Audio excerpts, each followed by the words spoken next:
All right. Today we have a prolific author of queer fiction, writes some of the best science fiction and fantasy I've read. Welcome, Rae D. Magdon, to the show. Thank you for being here.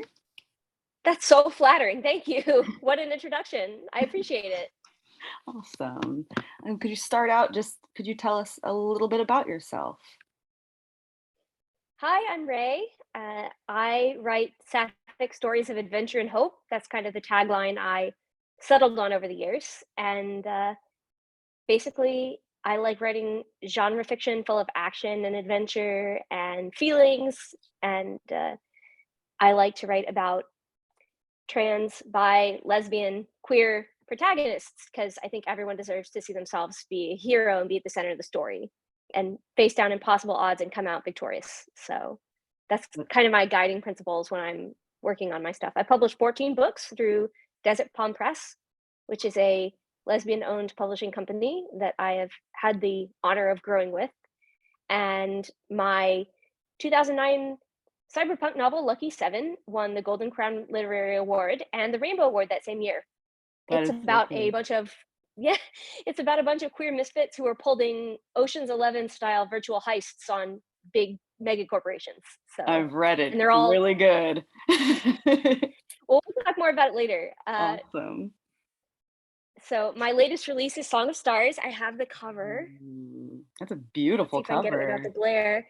Yeah, my cover artist, Rachel George, does almost all of my covers, and she's fabulous. Happy to work with her.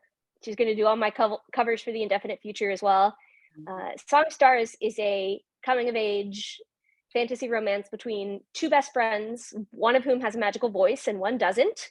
Oh, And they both go to fantasy music school together, and they're kind of competing for the same goal and the attention of their teacher slash parental figure. And oh, so okay. they kind of go from best friends to lovers to rivals, Oh, which wow. is full of tropes that I think the gays enjoy. Yeah, And sounds I'm about really right. happy that one yeah, that one got released just at the end of December of Okay, 2022. So that's very my new cool. one that's out. Nice. That is so cool. Are you working on anything new right now? I am. I'm in the middle of what I like to call novel boot camp. Okay. It's where for 14 days I focus really, really hard on a single project and basically let everything else in my life slide, like chores Okay. and everything except sleep, because if you don't sleep, you can't write. So I am working on a romantic thriller called Natural Predator. It is about a serial killer's daughter who, several decades after her father is caught, someone is copying his crimes and she gets blamed. Wow. She also has some rather dark fantasies along similar veins, but she's not the one out there killing people. And so she has to, using her sort of kinky predator brain, figure out who's copycatting her father and clear her name in front of the FBI. Wow. And the co-protagonist is the person who is writing her father's biography for true crime junkies everywhere. Okay. So she's a Wow. suspect in a murder investigation, and then suddenly this true crime author comes being nosy, getting in her business, Oh trying to boy. publish a book about her dad, and sparks definitely fly. Awesome. Oh, that sounds really good. I'm excited to get to read that eventually. I was just really excited when I got the idea. I immediately knew that this was going to be one of the ideas that I definitely turned into a book. So it was a winner right off the bat, and I'm having a blast writing it. I'm about halfway through with the Nice. first draft. Wow. So over the next 10 days, hopefully I will make some good progress on it. Very cool. How long does it take you to write like a full-length novel usually? That depends. Are you talking first draft? Or are you talking germination of the idea to publication? Why not both? You could s Well, germination of the idea to publication can take years and years, and all sorts of things can pause it, delay it, change it. So, other than just years, I don't really have a Yeah, great answer for fair. that. For a first draft, anywhere from 2 to 3 months to a year. Okay. It depends on whether I write it straight through or whether I put it on pause and come back to it. These days, when I started off, I was a pantser. For those of you aren't who aren't in the writing community and don't know, a pantser is kind of where you just fly by the seat of your pants and write whatever you feel, and Okay. that can be useful because it means you're always writing something you're engaged in and excited about, and that can come through on the page. It also encourages you to write even when you don't feel like writing that day. So it can be a really effective tool. But once I started proving to myself that I could finish novels and publish novels, and then I started writing straight through beginning to end with a pretty solid outline. Hmm. And that's where I'm at now. So it takes me a lot less time to do a first draft now than it used to. The hardest part is silencing the internal critic for the first draft because the first draft is never going to be perfect. It's never going to be amazing. It is about getting it on the page from beginning to end and having all the parts in the proper places. And then you have to set it aside for several months and come back to it. And that's when you do the editing and the rewriting and the style and the structural edits and all the other stuff. So, Lucky Seven, for example, it took about 2.5 years from first draft to being published. Oh, wow. Song of Stars took, I guess, 2 years. I guess 2 years from the very first draft to being published. Wow. All right. But the first draft I had finished, I started in November and finished in March. So 5 months for the first draft. Not bad. Everything that came after was editing and re editing and doing proofreading and all that other stuff. Wow. So you've been at this for a while. How did you first get started? Like, where did you Well, learn to write so well and stuff? I appreciate that. I really got started in the world of fan fiction on Archive of Our Own. I wrote for a lot of different fandoms. You're grinning. I'm assuming you've found my Archive of Our Own I profile. I did. Lots of I've people find me that read way, like and I think hundreds of them it's now. wonderful. I first found you through your Amandeer series, and then I was just like, okay, I'm just gonna like devour everything I can find. Oh, So, really? You're one of the few who found my original fiction first instead of migrating the uh-huh. other way. Yep. I'm so happy. But yeah, my fan fiction profile. I started writing Law and Order SVU. That's not really my thing anymore. Although I still have some affection for, my first ship. Uh, but I'm kind of soured on cop shows in the current political climate. They don't make me happy anymore. Fair. But I really like. Then I started writing Mass Effect, which is a sci-fi video game, Mhm. and I wrote hundreds of Mass Effect stories, and that's where I really started to get people following me and leaving reviews and comments. And when I decided I need to publish a book. Very cool. That's awesome. Um, who are some of your favorite authors? Oh, I know that that Anna can be hard. Burke. Anna Burke is a favorite of mine. If you're going to start with one of her novels, I recommend Compass Rose. It's Compasses. a Oh, I think I actually have Waterworld read that. esque. It's a Waterworld esque, like 25th century pirate novel that has a bit of like speculative fiction and very dystopian future, and it's really fun. It's like swashbuckling future pirates, and I highly recommend it. Very cool. Um,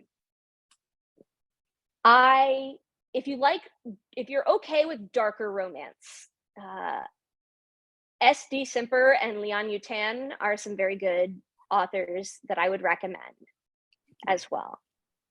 They are also independent authors. There's obviously lots of very talented sapphic fiction authors, both in the mainstream big five publishing houses and in the smaller independent publishing houses like Bold Strokes and Bella Books and Desert Palm Press, which is mine. Uh, from my own publishing house, Molly J. Bragg, she has some really cool superhero books. She write she has a Scatter? novel. Is that her? Yes, she did. She Okay, did. cool. Yeah. And she's a trans lesbian author who I really admire, and she also has a novel out called Mail Order Bride, which is Oh. about two uh, non-gendered aliens that order a spouse. Oh my gosh. And it's I highly recommend that too. So those are some Wonderful. really good ones. If you like more traditional romance, a longtime friend of mine is MJ Duncan, Okay. another independent published author. She writes stuff like art heists, romances, Ooh, and cool. more contemporary romance. So if you like that, she's very good at what she does as well. Very nice. Cute. What do you like to do for fun? Uh, lose a bunch of time at Stardew Valley and Pokemon. Awesome. I spend a lot of time playing Stardew. I can't decide who I like romancing the most. I love Leah, Haley, surprisingly, Haley, and I like Maru a lot. I'm currently romancing Penny. I Nice. played Stardew Perfection runs like so many times. Really? That's I awesome. always have to go for perfection. Usually this is Stardew is what I'll do like after I finish a big editing round or after I finish, I'll just binge it. And then Pokemon, I sometimes I get a little too much into competitive Pokemon and I have to take a break. And that's when I have to read or write instead. Fair.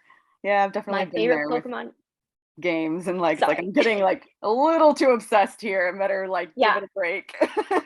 I definitely gonna I was interrupting you because I wanted to mention my favorite Pokemon is Eevee. Yay, aw, okay. I know it's kind of like a basic pick, but Eevee is my favorite of all the Very Pokemon. cool. And my favorite evolution is Sylveon Nice. because it has Okay. Transflat Pride colors. Awesome, yes. Um, I thought I read somewhere that you have at least a cat. Do you have pets? I have 3 cats Ooh, and I yeah. have a little wiener dog. Richie, come here, buddy. He'll come. Watch. Oh, Richie, yay. come here. Tori, will you let him out? Where's my boy? Come here. Where's my boy? You can get up. Come on. You can get up. He's struggling to find out how to get onto the chair. Come here. Aw, Come here, buddy. what, buddy? Richie, come here. Oh my Oh, he's gosh. scared. He doesn't know if he can make the jump. Come here, buddy. Oh, he doesn't know how to get to me. Oh, Stinky, come here. Well, he's over on the couch. Oh, so He's too cute. scared to jump over here. He has little Oh, legs. I can't blame him. He has such little legs. fair. Yeah. Oh, Yes, he uh, is 5. His name is Richard Simmons, oh like my the god, fitness guru. that He is came with that amazing. name, and we couldn't bear to change it. That is so great. Oh, Yeah, you 3 he's cats too? I do. Come here, buddy. You can make it. I believe in you. No. Okay. I have 3 cats: Indiana Jones, Nikolai Jakov, head of KGB, and Miranda Lawson. Actually, her name is Lawson Miranda, but That is amazing. That is so cool. Um, I wanted to ask, do you do anything, like, specific, to market your books, or is that more the publishing house does stuff for you, well, or that is a constantly evolving question. Desert Pond Press does help with advertising on various social media platforms and also with their newsletter. That's a big thing. And so they do offer definitely a lot of support, but a lot of it's on me. And that's a constant evolution of things. Like I have to practice and figure out which ads and sales and word of mouth and which Tumblr posts and which tags on Amazon's algorithm work. And yeah. sometimes I hit a jackpot and sometimes it feels like I'm screaming into a void. But Right. overall, the people I get to talk with are super fun and rewarding to interact with. And I go to conventions. Oh, Like I've been nice. to ClexaCon, I've been to QFX, and people there are just so. I have to tell you, Rachel George sells me so many books at cons purely because her covers are absolutely gorgeous, and That's people will awesome. stop and strike up a conversation just about the cover. That's so So, cool. Oh, nice. Oh, no, I think I just lost my list. oh Well, shoot. Well, what inspires you? Do you have anything, like, specific that you draw inspiration from? no, well, definitely a lot of other media. I do like reading other authors. I especially like reading children's lit Really? because I find that very inspiring, even though it's very different than my books, which are absolutely intended for adults. uh, I like watching television. I would say She-Ra, Princesses of Power from 2018 was very inspiring in terms of just how the relationships are foundational to the show and the storyline in general. Mass Effect definitely inspired my love of world building to a certain extent. I mean, Mass Effect is not the greatest world building of all time, but it's interesting. It's interesting world building. And so that kind of inspired me to expand to more. I'd loved reading sci-fi and fantasy as a kid so much. And it kind of Awesome. inspired me to try my hand at it as You got well as an adult. really good at it. Oh Well, man, I appreciate that a lot. That's you have like such some of wonderful, the so wonderful. best like cinematic battle scenes and some of the best smut scenes I've ever read. Yes, It's just like so I knew that good. was coming.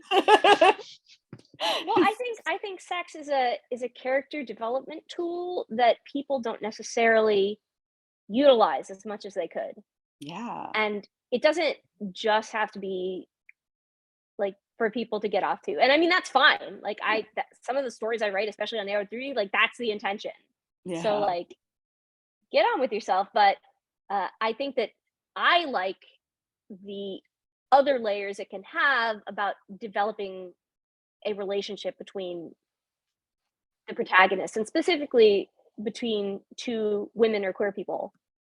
Yeah, I think that is a big reason why I like really enjoy your scenes like that is because there's so much more going on. You do a really good job with the like emotional part of it and like, just like the real connection part. It's not just the animalistic part that a lot of people kind of do.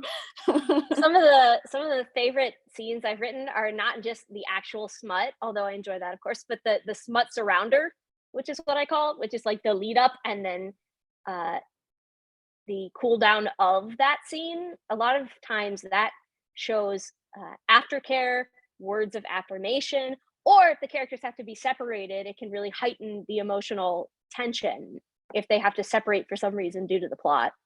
Or if they're not supposed to be together. One of my favorite tropes that I think not a lot of authors do is when the characters sleep together, it's not a slow burn, it's the Yeah. opposite. They sleep together too soon and then it causes a lot of problems later. Yeah. Oh, he made it up. Did you Oh, make it up, buddy?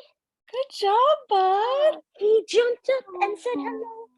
This is Richard oh Simmons. my He's a gosh, you're Pomchawini, so cute. Pomeranian, Dachshund, and Chihuahua. Oh my gosh. I know he's precious. He He's a is. precious boy. I very much wish I could reach through the screen and pet you, bud. Yes, he's very soft. He loves people, especially women and cats, but does not like. Let's try this way. There we go.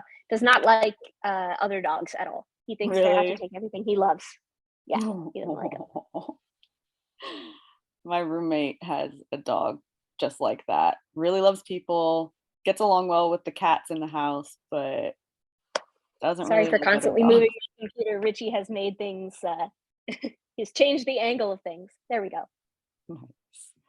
Um, think I only have like one more question for you for today. Do you have any advice for other authors and creators? I would. I have a couple pieces of advice. My first is that you should make a habit of writing. It does not have to be every day because some days are busy or you don't feel good. Like, I get that. Even I take days off. Everyone does. But if you can write just a couple hundred words most days of the week, you will eventually have a novel. You'll eventually have a screenplay. You'll eventually have any project you could think of. It takes a surprisingly short time for those words to add up. You don't have to sit down and write 2,000 words in one go. Unless I'm doing like a novel boot camp situation, I don't do that. Terry Pratchett famously wrote 400 words a day, and you don't even have to do every day because you're not a you're not Terry Pratchett. None of us are. Right. Uh, so, but just a couple hundred words regularly, you'll have a finished project way faster than you think. My other piece of advice is you are never going to find perfection. So don't go back and edit until you've moved forward in the piece. because if you consistently go back and edit that first chapter or those first few chapters, there eventually you're just moving things around. You're not even improving it at that point. You're just playing Mad Libs, and you need to actually push forward to see what happens next. And if you're new and outlines don't work for you, that's okay. You can skip any scenes that you think are boring and just write ahead to the next scene that interests you. I call those candy bar scenes. Once in a while, I still do that. But when I was starting, that's how I wrote my first several novels, including the Amandir series. So candy bar Really? scenes were essential in motivating me and keeping me writing on a regular basis. Now I'm pretty stringent with sticking to the outline, but I've also learned, like, I built my writing muscles. I've turned this into my full-time job. So it's not that hard for me to open up the computer, write something every day. Might not be as much as I want or as good as I want, but it can always be it can always be edited. It can always be fixed in editing and improved in editing. Some of the best writing I've ever done is actually editing. So Okay. the first goal is to actually finish a project, and to do that right on the days when you can, and just put something down, and you'll eventually reach the end and you'll feel really proud of yourself too. That makes a lot of sense. All right. Well, thank you so much for coming on. I hope that I might be able to get another interview with you eventually where I'm a little better prepared. I don't know where all my questions disappeared to, but they're gone right now. I think Oh I might no, have accidentally well, deleted them. I thought these were good Oh, questions. thank you. I'm so glad. Like I had at least some of them in my head, but I actually had a nice list that I thought. Anyhow, Well, um, I got to pitch Song of Stars, so I'm very happy about that. heck And for yeah. people just starting out, I would recommend Song of Stars, my latest, because it's, I think, my best work. Lucky Okay. Seven, if you like cyberpunk, because that's the one that won all the awards and that really plays out like a video game. Hmm. And The Second Sister, my Cinderella lesbian retelling, it's one of my earlier novels, like the second That's the novel I first ever published, work but I it's read of free. yours. Oh, It's nice. free on Amazon. Very So cool. if you just put Rae D Magdon into Amazon and you want to try out my work for free, one of my oldest novels is just out there. You can read it. That was the first thing that drew So me into you. So yeah, highly recommend it, guys. Go read it. I will put links to your site and your social media and stuff in the thank description when it you. I goes. appreciate that. So it was All right. nice to Say meet bye, you Richie. too. He's Thank a you good so boy. much, He's very Ray. quiet, except when other dogs are around. All right. Bye bye. Thank you so much Thank for interviewing me. you. This really put a smile on my face. I'm glad. Me too. All right. Have a good Okay. one. Bye bye.